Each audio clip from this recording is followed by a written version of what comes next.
Good evening, campers, it's me, Kira. This has been one of the most requested books for me to review, and after putting it off for almost 2 years, I finally read it. Blood McCarthy by... Blood McCarthy? I'm a fraud. Before we talk about Blood Meridian, it's worthwhile noting some givens. The first one being that Cormac McCarthy is considered one of the greatest American writers. Consequently, in relation to Blood Meridian, this is not only considered his magnum opus, but is contested as being the great American novel. So it doesn't really matter what people think about Blood Meridian and Cormac McCarthy. Without a doubt, he has influence. He has been recognised and he has been acclaimed for what he is able to discuss, examine and explore within American history, and in order to relay that to the contemporary. In saying this, I think it's quite important, although most people would be able to have deduced this if they didn't know who I was. I'm not American. Therefore, what Cormac McCarthy is examining is going to reflect differently for an American audience to what I would believe is anyone outside of America. Simultaneously, what the great American novel is, I think, means something way more to Americans than anyone else. Yes, there's going to be that one person who's like, oh, I'm from Italy and I really want to know what the great American novel is. There's going to be people like that. But for the majority of readers outside of America, I don't think they give two hoots what the great American novel is to encompass, is to reflect, and equally what they think it should do. One aspect of Blood Meridian which I think helps it in regards to its Americanness is not only is it drawing from the actual history of America with the Glanton gang, but it is steeped within the Western tradition. There has been many arguments of if this is a Western or if it's an anti-Western, but nevertheless, Western it is. We're from Wales. I see the Western as a little bit of a gimmick. My only go-to image is like the spaghetti westerns, if not Oregon Trail. Does Oregon Trail count as a western? I'm not entirely sure, but by God, did I die of dysentery like all the time. I think it's really important to have that conversation and to make these distinctions, because I think Americans are going to enjoy Blood Meridian more so than people outside, because for me, little bit of a boring read. What brought me to read Blood Meridian were Americans. Americans absolutely love Blood Meridian. So much so that I was watching a video from Cliff over at Better Than Food Books. You definitely know who he is, but he didn't know who I was at the time, or so I believe. And I just emailed the guy and I said, hey, could you send me a book? I'll pay for the shipping, I'll pay for the book. Can you just send one to my doorstep? And Cliff, ever so kindly, he's an absolute gentleman, I can't lie, sent one, and it was Blood Meridian. And I remember that he wrote a note in the front, and I haven't looked through it. I remember it being nice. Could you imagine if it wasn't? That would be a bit awkward. Dear KD and future readers, he knows I'm going to pass this book on. This is a book of the highest quality about men with the lowest qualities. I don't fully agree, but I'm comfortable with that statement. I measure a book's quality in terms of its intensity, and this one goes to 11. There are no good guys. Absolutely. I found it to be a deeply disturbing representation of the truth of the world. It's a doozy! I like to pick his brains on what he feels is being represented, but I think the thesis of Blood Meridian is that violence cannot die if men need it to live. One thing that I will give Blood Meridian for is that in regards to its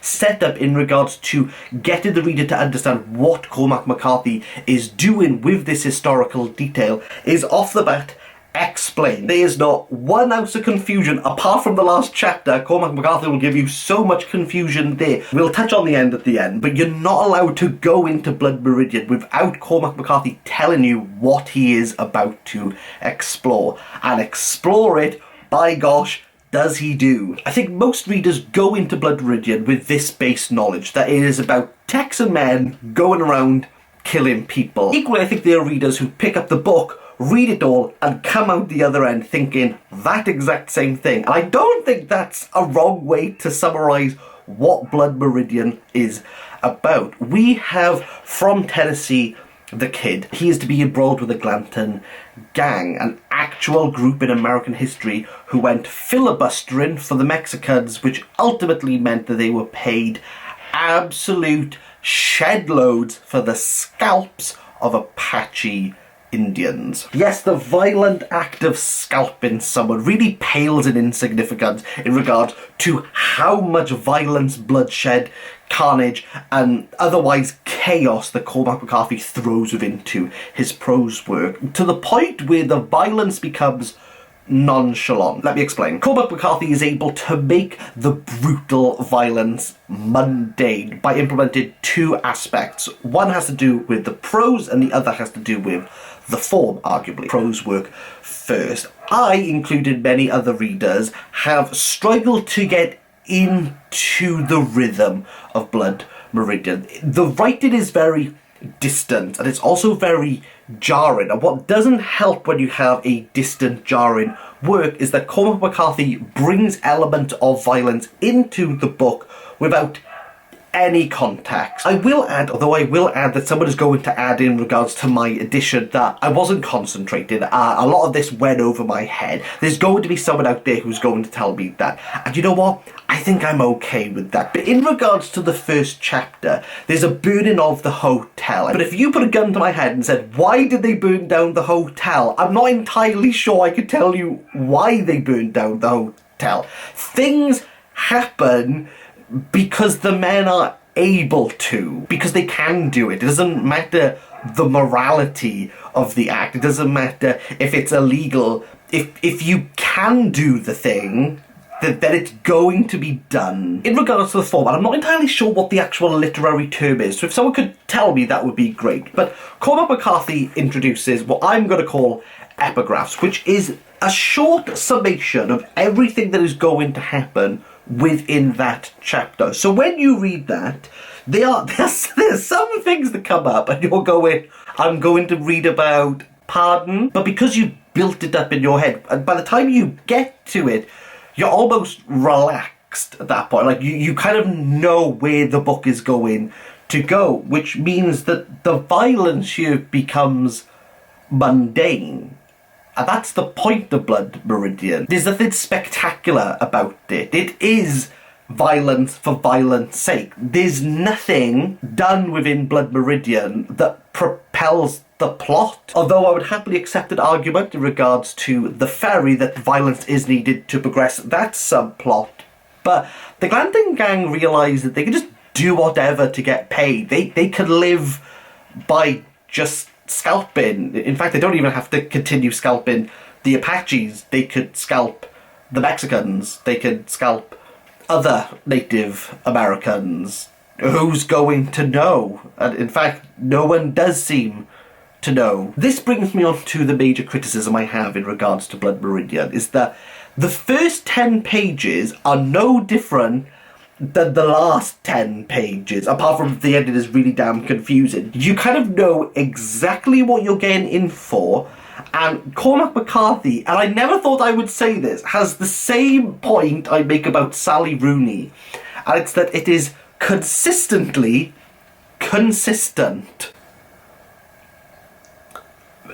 Make do with that comparison as you wish. GC Mackay has just left me a voice note in regards to Blood Meridian. I haven't read it actually, really. Oh, well that's rubbish, isn't it? Well, shut up. I did start it, and I just didn't, I don't know, I didn't find it very engaging, in all honesty. And I can't really say much about McCarthy. I mean, yeah, I'm not too familiar with his work, to be honest. I've been meaning to read him, but there's something not all that appealing, in all honesty. I could retract that maybe at some point, but yeah, I don't know. I mean, Mackay doesn't write a good book, but I mean, we're pretty much on par, aren't we? Hello, I'm doing my review now. Your voice note is being included in the review. Anything you'd like to say? Yes, I've already said that Heather was a bad book. You're welcome. It is the sad reality of many a genius to be completely misunderstood in his or her time. And that is sadly my fate. To surmise my thoughts, Blood Meridian is all the pretty horses for all the pretty courses. If you are enamoured by the first 20 pages, you're going to love all the book. And if you think that it's the most trite, try-hard, boring read, then sadly it's going to continue that way up until the ending. The ending has been spoken about by so many readers. Despite all the gore, despite all the bloodshed, despite all the paedophilia, the horror of Blood Meridian was the end. I have no clue. I think because if people have read it, they will want to know. And if you haven't read the book, I don't think this is going to spoil anything. But I think, I can't believe I'm going to say this on camera. The man understands that he cannot have sex with the dwarf prostitute because he needs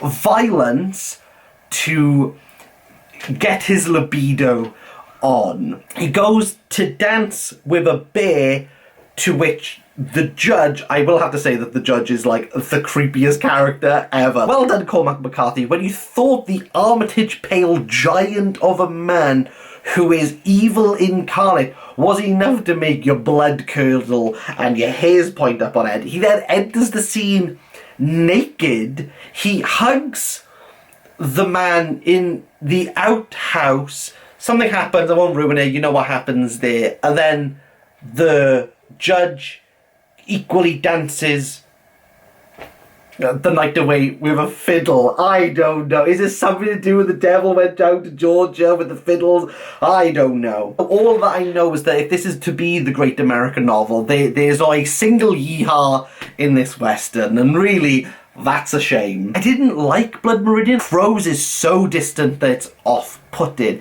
The thesis of Blood Meridian is so ham-fisted that you can't not see what he's doing. I imagine there's going to be people saying you have to read this 7, 8 times to understand all the literary references and all the nuance, or that I have to research the Glanton Gang to understand the true genius of Cormac McCarthy. I have no doubt that people will vehemently tell me that in the comments, but I don't really see why this, out of all his other books, is like the pinnacle. I'm aware that Harold Bloom said that it was good enough for him to teach, but if anyone has spent any time looking at academic journals and academic studies, they will know that Harold Bloom was the most dunked on academic. That's not to say that the life work of Bloom was unimportant or not influential. Indeed, Bloom is the most influential. Bloom is kind of like Freud. Very influential, very easy to quote,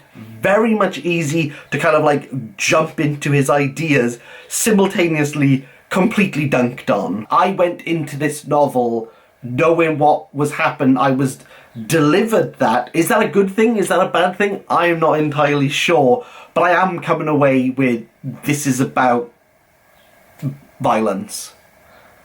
I don't think I needed to read the book in order. I think I could have had this review and not read the book. I think I could have just gone on Wikipedia and fleshed out something. You know what? I'll put my money where my mouth is. I will message Adakanko. He's a YouTube creator, and he did a video where he did a review of a book that he hadn't read. It was kind of like simultaneously applauded. Would he do a review just reading off the Wikipedia summary, saying great things about it in the most vague aspects possible? And I guarantee the people who just go, "Oh, Cormac McCarthy's amazing," will applaud him serendipitously. I've named you specifically, and I said I would do this. If you've not read Blood Meridian, could you read the Wikipedia summary? And could you do a review? Blood Meridian is probably one of the most violent and brutal books I've ever read. Blood Meridian. Cliff, I love you. You're a Jen. Thank you so much. But I really didn't need this. In the Testaments Club, you go. This is going to wind people up. A 2. Have a good day. Oh, I've just got an email. Wow.